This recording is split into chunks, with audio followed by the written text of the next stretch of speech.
อยาเบื่อสุราสิหนี้ออกบวชแท้ทั้งหัวแท้ทั้งหัวออกบวชอย่างใจสะสมคอยเบื่อที่สุด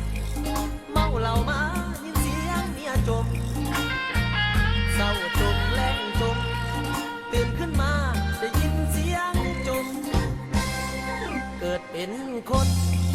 อายุดนบ่ถึงหอดหอสู่ชีวิตเพื่ออะไรใครยอมทางชีวิตมีหวานมีขมถึงบ่เป็นเศรษฐีบ่เคยตีว่าเมียกินตมยินเสียงเมียจมปานถึงมีปาดคอ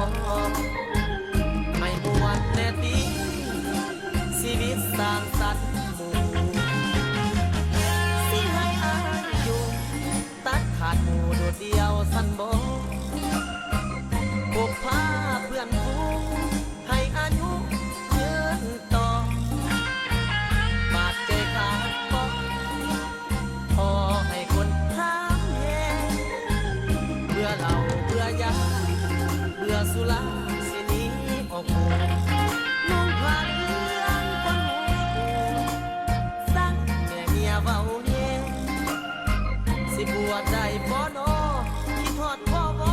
เหล้าขาวแซ่บแท้คิดฮอดหันเหล้าเคยแวะหันปีแย่สาวเสิร์ฟมืออ่อน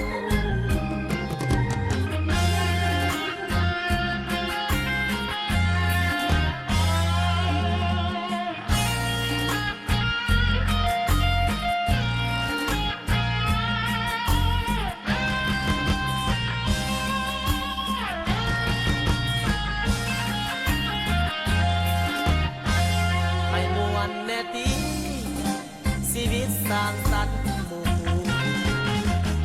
สิให้อายอยู่ตัดขาดหมู่โดดเดียวสั้นบ่พกพาเพื่อนฝูงให้อายุ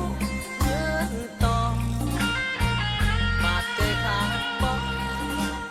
พอให้คนถามแหงเบื่อเหล้าเบื่อยาเบื่อสุราสิหนีออกหมู่